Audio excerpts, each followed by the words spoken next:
Nacido en Brasil en 1921, conceptualizó e impulsó un nuevo tipo de vínculo pedagógico.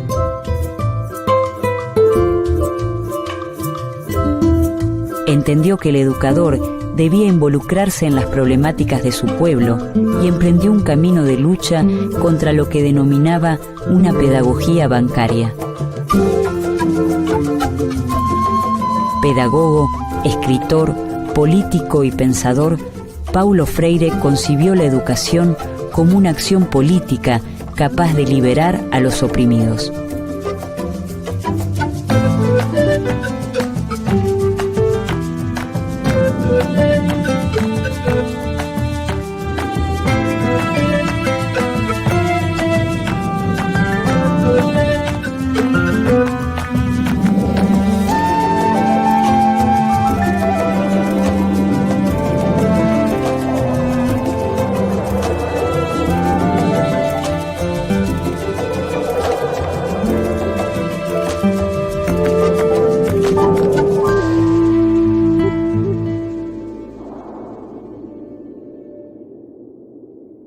Es el 19 de septiembre de 1921, cuando en Recife, una ciudad empobrecida del nordeste brasileño, nace Paulo Freire.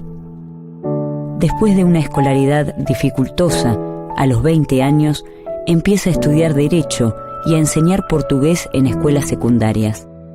Tiene una fuerte influencia de formación cristiana. Él estudia en un colegio católico su escuela secundaria porque es el único lugar que su mamá logra ubicarlo. Trabaja en parroquia siendo muy joven y se forma en el Instituto Superior de Estudios Brasileños, en donde hay participación de pedagogos cristianos como Teixeira, como Acevedo.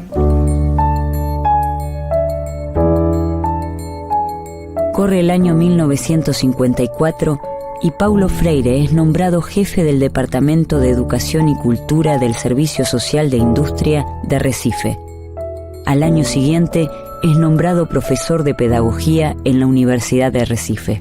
E ele vai trabalhar na parte da extensão cultural do SESI, num projeto de extensão de educação de adultos. Na sequência, ele vai para a Universidade Federal de Pernambuco. E toda a experiência que ele começa a fazer com a educação de adultos é o que de fato direciona ele para a parte da educação, porque o Paulo Freire ele era formado em Direito, então ele vai se deslocando para a parte pro campo educacional, né? A esposa do Paulo, a primeira esposa, que era a Elza, de fato que era professora primária, e onde nessa parceria de casamento e de ideias ele começa a ter o foco na questão educacional. Então, o Paulo Freire no Nordeste, nós tínhamos um discurso no final dos anos 50 do governo do Juscelino Kubitschek, que o país não se desenvolvia porque nós tínhamos mais da metade da população brasileira analfabeta. Freire promueve la participación crítica de padres y de alumnos sobre las cuestiones que hacen a la vida de la escuela y de la sociedad. También se preocupa porque los trabajadores reflexionen y tomen conciencia sobre sus problemas educativos, sindicales, laborales y familiares.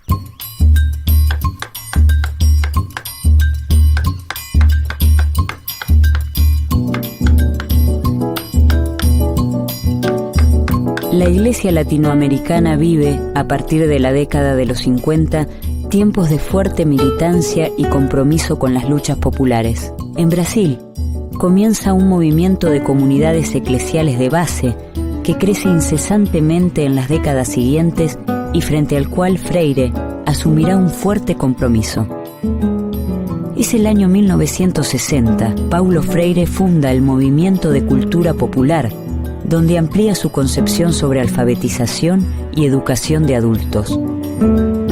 Eu acho que vão ter outros agregados, que é o próprio desenvolvimento dessa metodologia, né, de alfabetizar, que está articulado com toda uma reflexão local, né, da cultura das pessoas e a cultura de uma certa comunidade, e a partir de um processo de reflexão você vai pensando algumas palavras deste contexto, e essas palavras que vão se transformar em palavras geradoras, elas vão se constituir como esse elemento, né, um elemento significativo de você desenvolver o processo de alfabetização.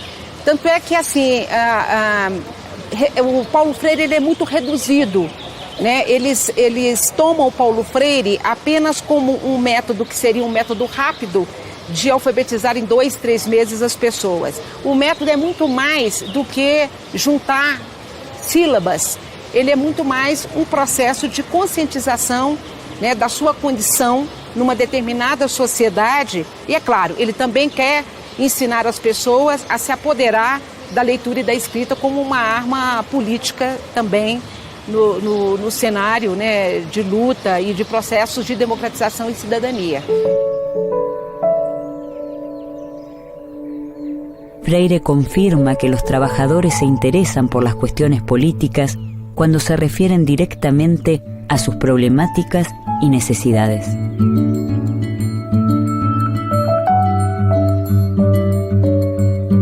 Para Paulo Freire es claro que no se trata de explicarle a las personas cómo es la estructura de clases de la sociedad o cuáles son las contradicciones principales y secundarias. Se trata de hacer una experiencia en la que el sujeto articule esa preocupación, esa experiencia existencial con esos problemas estructurales o con esa situación estructural.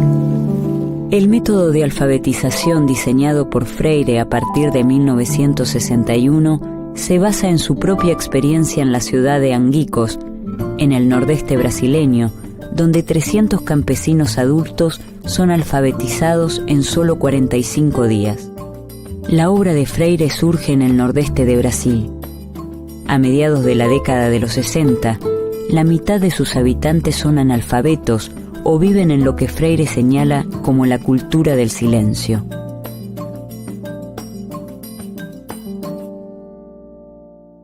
Mas a mais conhecida é uma experiência que ele realiza no interior do Rio Grande do Norte, que é um estado próximo ao seu estado natal, a Pernambuco. No interior ele vai fazer um trabalho de alfabetização junto a cortadores de cana, né?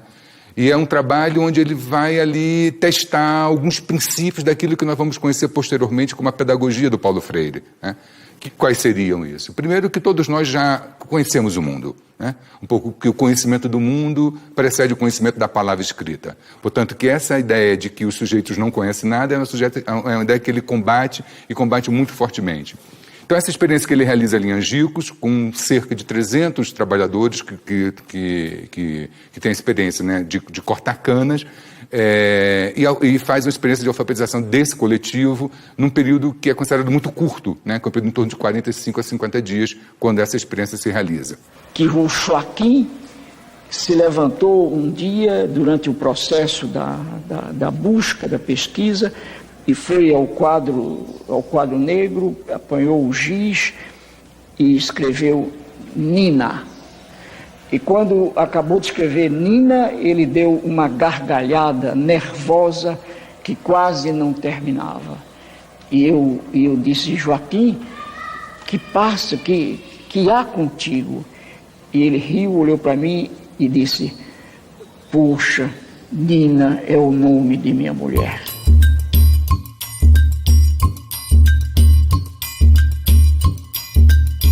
Para Freire, el universo vocabular es el conjunto de palabras con que los sujetos interpretan el mundo y contiene los temas y problemas que son significativos para los educandos. Freire sostiene que el educador debe involucrarse en los procesos históricos de los sectores populares, observando cuáles son sus universos de vocabulario. Considera que en una estructura de dominación, el lenguaje y la experiencia están alienados. Las maneras de hablar y pensar el mundo constituyen un reflejo del pensamiento y del lenguaje propio de las sociedades dominantes.